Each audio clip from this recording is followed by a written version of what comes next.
Howdy do folks, and welcome back to Chambering History. We're going over cartridges that made history themselves. From battlefield legends to back of the drawer relics, we're covering them one at a time. Today we're headed back to the dusty frontiers of the British Empire to uncover the tale of a humble little round that helped define an era, the 450 Adams. It's old, it's black powder, and it was the very first centerfire revolver cartridge to be adopted by the British military. So holster up and let's roll. But before we get into the brass tacks, literally, let's set the stage. It's the mid-19th century, the British Empire is sprawling, Queen Victoria's face is on everything, and soldiers are still stuffing powder, ball, and percussion cap into their six guns like it's the Napoleonic Wars. One of the top dogs of the era, the Beaumont Adams revolver, a percussion sidearm that was developed in the 1950s. It was double action, reliable, and beloved by British officers in the Crimean War and the Indian Rebellion of 1857. But still, it relied on good old percussion caps, reliable but painfully slow under pressure. Then came John Adams, younger brother to Robert Adams, the actual inventor of the Beaumont Adams revolver. In 1867, John developed a clever system to convert those old percussion revolvers into breech loaders. Suddenly, you could load your gun from the rear with cartridges like a proper modern shooter. But you can't load a metallic cartridge without a metallic cartridge to load. Enter the 450 Adams. The cartridge that would fill this role was officially adopted by the British War Department in November of 1868. The cartridge itself went by many names, including the 450 Adams, 450 Boxer, and 450 Revolver Mark I. And while the name may not scream revolutionary, it was Britain's first centerfire revolver cartridge. This is no small feat in the history of small arms. Designed for use in converted and new production revolvers, this stubby little round was meant for close quarters fighting.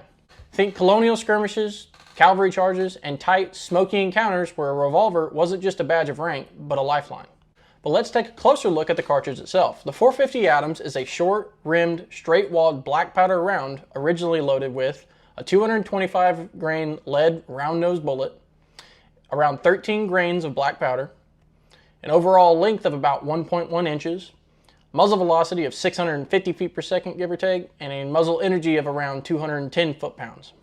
Now that's not exactly wrist-breaking power, but it was considered adequate for the day. It was in the ballpark as the American .38 Smith & Wesson or the .41 Colt Short. Now these weren't smokeless powder loads. The 450 Adams was a full-fledged black powder load. Fire 6 of these in a confined space and you'll vanish in your own fog bank. Now the British military being the British military, the Adams went through several different iterations, each called a Mark. Now the Mark I in 1868 was the original cartridge. This version used a composite case, meaning it had a metal base disc in the bottom, usually iron or brass, and then a cardboard tube or thin copper or thin brass tube, kind of like the early 5.77 Sniper rifle rounds from one of our first videos. And these were primarily used in the converted Beaumont Adams revolvers. Now the Mark II in 1877 was a fully metal brass case. By this point, they had figured it out. These were more made for the new production revolvers like the Adams Mark III. These were much more durable, much better for field use, and they made over 5.5 million rounds between 1877 and 1880. Rounds of Mark II, I mean. Then finally we have the Mark III in 1901. These aren't much different from the Mark II cartridges. I mean, they're basically the same thing, but continued production for colonial forces and reserves. These stuck around for quite a while, even after they were officially replaced by the newer cartridges of the time. So where did the 450 Adams go once it left the factory? Well, everywhere. From India to Africa to the streets of London. Once it was officially adopted in 1868, the British Army issued it broadly to officers and some non-coms armed with revolvers. And remember, back then, officers had to buy their own sidearms, so as long as your revolver was chambered in 450 Adams, you were good to go. That's why we see a lot of web-leashed, transfer revolvers, and even some early bulldogs all firing the same round. The 450 Adams served through the Zulu War of 1879, the First Boer War of 1880 to 1881, countless colonial skirmishes. It even showed up as a secondary round in World War I.